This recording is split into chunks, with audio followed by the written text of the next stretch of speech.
Europe 1 Soir. 19h, 21h, Pierre de Villeneuve. Toujours avec Victor Hérault de Valeurs Actuelles, avec Hélène Rouet du JDD, avec Ksenia Fedorova également qui est avec nous. Alors c'est le fameux adage militaire civis pacem parabellum, si tu veux, la paix prépare la guerre. L'OTAN et les pays de l'OTAN sont là, ils sont réunis et ils s'entraînent à un débarquement sur la côte baltique face à une éventuelle menace russe. Ksenia. Vous savez, vous avez dit que les pays de l'OTAN sont là et je vous rejoins dans cette remarque. Pourquoi ? Parce que pour la Russie, le fait que les pays de l'OTAN, que l'OTAN en fait est à côté des frontières de la Russie, avance vers la frontière de la Russie, c'est toujours été un problème.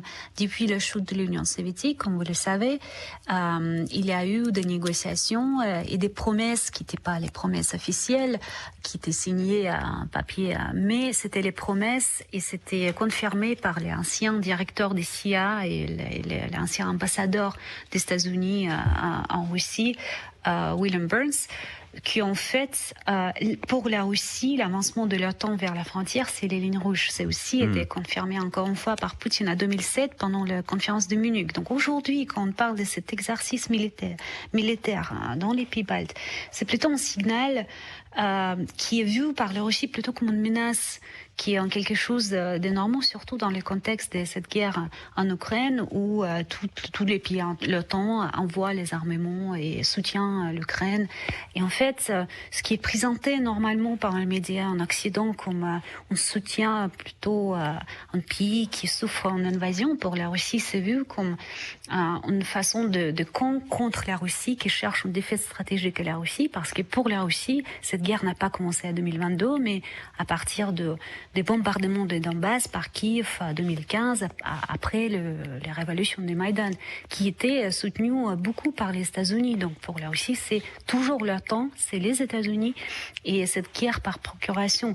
Donc je pense que ça aide pas surtout des désescalades. Je pense que c'est plutôt une escalade dans les yeux de la Russie. Mais après, la menace russe, on en parle beaucoup en Europe, mais la Russie toujours dénonce cette menace pour l'Europe. Et en fait, le vrai objectif pour la Russie reste toujours la même depuis 2022. Ouais, 3000 soldats de l'OTAN engagés dans ce vaste exercice de débarquement dans le nord de l'Allemagne avec des plongeurs de combat espagnols, des chars amphibies turcs, des hélicoptères et également, Hélène Rouet, c'est un exercice effectivement grandeur nature comme on appelle ça. Et effectivement c'est du poil à gratter pour Vladimir Poutine. Bien sûr, c'est un exercice grandeur nature. Maintenant, est-ce qu'on peut reprocher à l'OTAN de faire des exercices ? Je ne sais pas.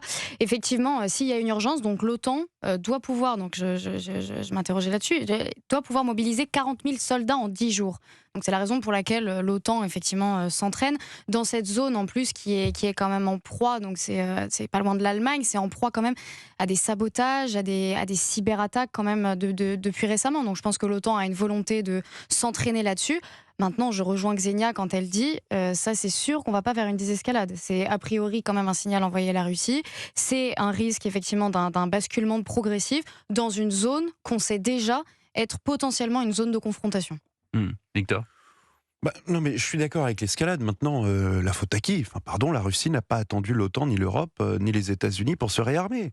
La Russie n'a pas attendu l'OTAN, l'Europe ou les États-Unis pour envahir l'Ukraine. Bon, alors moi je veux bien qu'on dise l'Europe ou l'OTAN prend la Russie en grippe et fantasme un danger russe. L'Europe n'a pas attaqué, la Russie oui. Donc bon, voilà. Ksenia. Oui, je veux dire que la Russie quand même a attendu, Victor Hugo, parce que la Russie a attendu pendant 8 ans, pendant les accords de Minsk, les échanges avec les Européens, les demandes de créer une architecture de sécurité inclusive. Il y a eu le temps où la Russie et Poutine a demandé d'être ajouté à l'OTAN, qu'il voulait rentrer dans l'Union européenne. Donc si la Russie a beaucoup attendu depuis la chute de l'Union soviétique pour trouver sa place, et aujourd'hui je pense que la Russie a compris qu'elle n'arrive pas à trouver sa place dans cette architecture architecture de sécurité où l'OTAN avance vers la frontière. Vous savez, après 2014, les CIA a basé les bases militaires en Ukraine et c'est New York Times qui l'a révélé. Donc je pense qu'on peut bien sûr parler d'une menace qui vient de la Russie, mais si on regarde les faits historiques, on voit que la Russie voit ça exactement comme ça. Les menaces viennent plutôt vers la frontière de la Russie. Et ce qui se passe en Ukraine aujourd'hui, c'est parce que l'Ukraine n'est pas restée neutre dans les intérêts stratégiques de la Russie. Regardez comment le monde change aujourd'hui avec Donald Trump, qui voit les intérêts de son pays un peu partout dans le monde, pas seulement dans les régions géographiques, comme on dit. Et pour la Russie, ce sont les frontières de la Russie, en fait. Donc, on peut aussi comprendre cette situation où la Russie voit les choses différemment. Le problème aujourd'hui, ce qui est en Europe, il ne veut pas écouter la Russie, il ne veut pas travailler avec la Russie ou parler avec la Russie. C'est l'Europe qui a coupé le dialogue. Et c'est pour ça qu'on se trouve dans une guerre sans fin, avec une guerre qui coûte beaucoup et cher aux Européens. Ksenia Fedorova, moi, je suis d'accord. D'ailleurs, je considère moi que l'ennemi, ou en tous les cas la menace à long terme et de façon plus grave est la Chine. Je pense que c'est le vrai ennemi. Maintenant, considérer que la Russie peut être une menace potentielle, qu'elle ne l'est pas aujourd'hui, mais je veux dire, on n'est pas né de la dernière pluie, on va pas tout simplement tout miser, on mise tout sur le rouge au casino, c'est-à-dire on dirait tous, on mise tout sur le fait que Vladimir Poutine n'attaque jamais l'Europe. Bon, mais le jour où, imaginons pour X ou Y raison, que Vladimir Poutine attaque l'Europe ou attaque l'OTAN. Bon, heureusement que l'OTAN et l'Europe se seront réarmés avant. Je veux dire, on peut pas simplement espérer que la Russie sera éternellement notre allié, ou en tous les cas pas notre ennemi. Ah non, surtout avec le comportement de l'Europe et de l'OTAN aujourd'hui, si l'Europe et l'OTAN continuaient dans cette façon-là, appeler la Russie comme la menace existentielle, renforcer l'armée, dire que c'est la Russie qui le cible, évidemment, un jour, la situation peut s'escaler beaucoup plus. Donc, on peut pas vraiment voir ce qui peut passer dans le futur, mais dans le futur proche, la Russie ne cible pas l'Europe. Et c'est juste un prétexte pour renforcer les armées européennes qui étaient dépendantes des États-Unis pendant des années.